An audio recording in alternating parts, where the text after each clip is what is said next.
This is another great thing about having a girlfriend in the industry. There's a myriad of different reasons, but sharing each other's clothes. The only thing we can't share is shoes. This doesn't make any sense. Erin is 5'10", supermodel height, physique, and she's got a baby shoe. I am incredible. The stepsister that tries to fit her fat foot. You know the one that's like in the Cinderella story? Yeah, we can't share shoes. But we do text each other like when each other is on TV and say, that's a great coat, I'm gonna wear it. Yeah, so that's I can't wait to borrow that.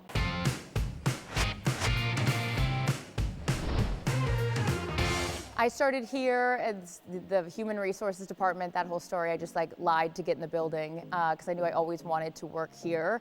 Worked in HR, became a production assistant, that whole thing. And then I went to ESPN, and as the story goes, and has been told multiple times by myself, but I will tell it again, I get the call to go work at ESPN. I'm so nervous. It's like, oh God, I'm going to work at ESPN. Was like my dream job, the whole thing. And I walk onto campus, and this one flies out the door. I had been there for a few years, I think, by then, right? Yep, and she flies out the door, and she was like, welcome, I'm here for you, whatever you need, I've got your back. And we weren't friends or anything at that point. We had, we knew of each other, right? And I felt like I had fangirled over you and was excited to, you were coming to be a part of the network. It was so sweet. It was a huge moment for me to feel welcomed to a place like that and to have her as the face of ESPN at the time doing that. And so then we were there, obviously, and now here we are together, and it's been amazing to have our journeys sort of intersect and be intertwined and still continue to be able to do a job that we really truly love, and to be able to, as girlfriends and best friends, talk about the job and understand what one another means. Yeah, and it's cool too because I'm out obviously with the teams doing the games, and then this year Charissa obviously was out there for Amazon, but then she does it as well doing sit down features. So a lot of the guys she goes and sits with, I've already sat with, and I'll be like, hey, talk to him about this if you don't know him, talk to him about this, or same thing with her if I haven't really sat with a guy and she, had just been there for Amazon and so forth.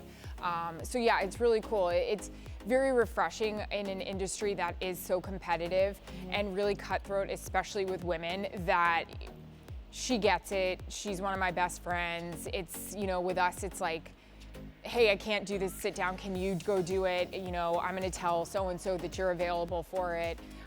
Very generous. It's a lot when we're together, but in a good way. We get very excited to be together because she's working at games and I'm here. So it's fun to come back. It's fun to do shoots here together. Yes. But there's a reason that we're separated, for the sanity of the network and everyone that is around us. It's better that we are apart professionally. Yeah. And then personally, we get all excited to see each other. A couple of things. When there is a hint maybe that we could talk to each other, Charissa does cut-ins during our game. And I get so excited, but annoyed because the guys in the booth, Kevin and Greg, they get to throw to her. Well, Kevin gets to throw to her, and then they get to react to her. And I always die because I feel like I haven't talked to her in probably a few hours because we're working. And I want so badly to engage in it. We did, actually. I said a calm down moment in a Giants game, and then Kevin picked it up and said calm down. And then this one came right in. Well, we take every opportunity to talk to each other, even if it's not professional. But we're also, at this point, we've done this long enough, and we've been here, now we're both over a decade. Haven't we got our decade? Do we get a pin or something for being here over a decade? A billboard? An AARP card or something. We should get a reserved parking spot. Before you.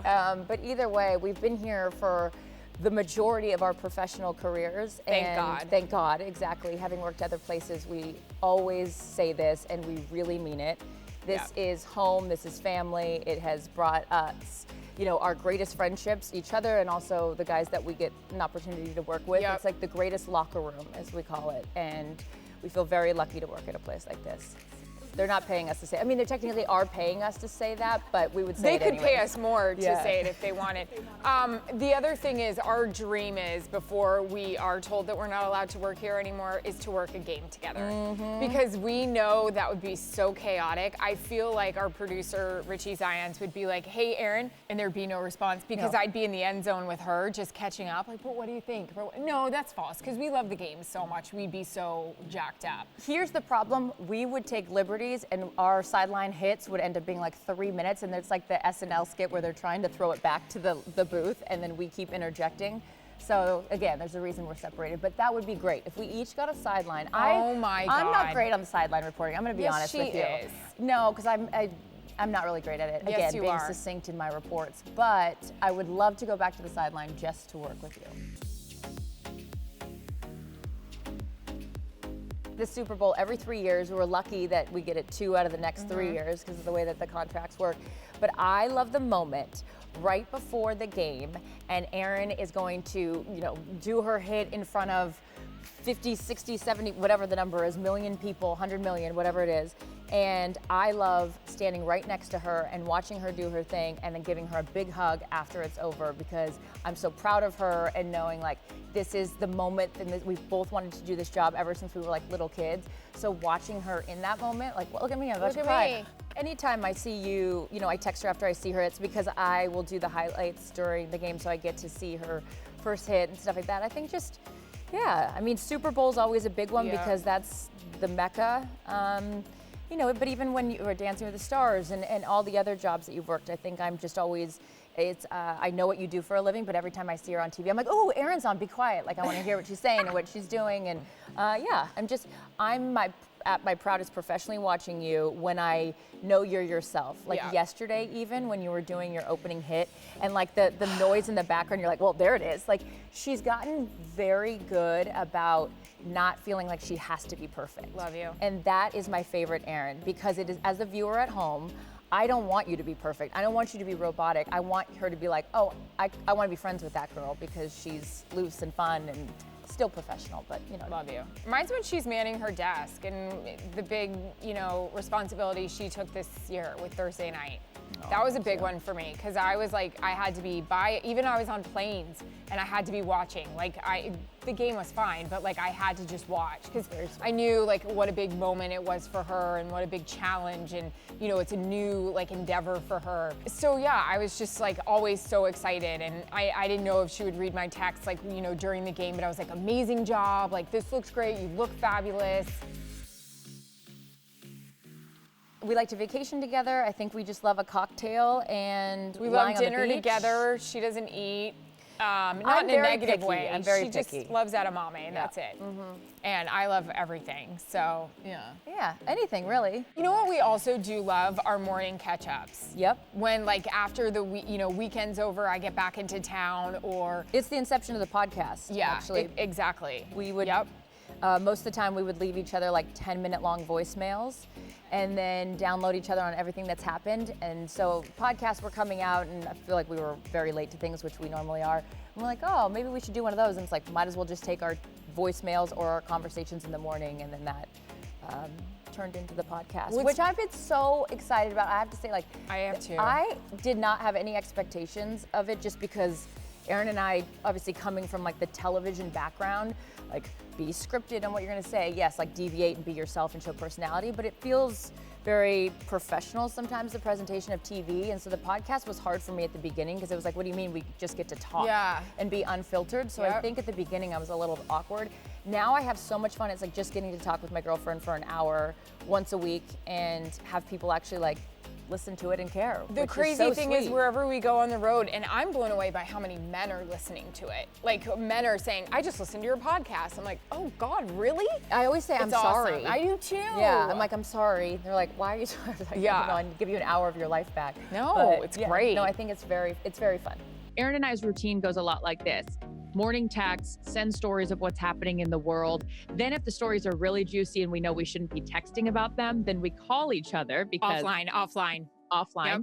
I think for me, the sign of a great friend is just the consistency. And Erin always does this thing. It's a text, and any of her good friends know this. She'll do a welfare check text, and she will just randomly, no one checks on me more than Erin when I am in a not great place and also in the best place. She will text and say, welfare check, or checking on you. Like the other day I didn't feel good and it was like, got sick, and more than my mother on camera, she'll text and be like, checking on you, are you good? And this is while she's working and she's still like supposed to be, you know, worried about herself. She worries about her friends more than herself, and she's a great friend. We talked about this on our podcast. It's a horrible memory, but it's like you obviously remember the people that are there for you through the really crappy times. And we had gone through a really, really bad time in fertility and actually had a bad go. And I was a wreck, as you can imagine. And the only reason why I'm laughing, and there's not much that I laugh about it with her, but I just couldn't get out of this funk. And I was walking the dog, and she was talking to me, and I had my phone in my hand, my dog's poop bag in the other full, and my nose is running, and I'm just bawling on the phone because I don't want to cry in front of my husband.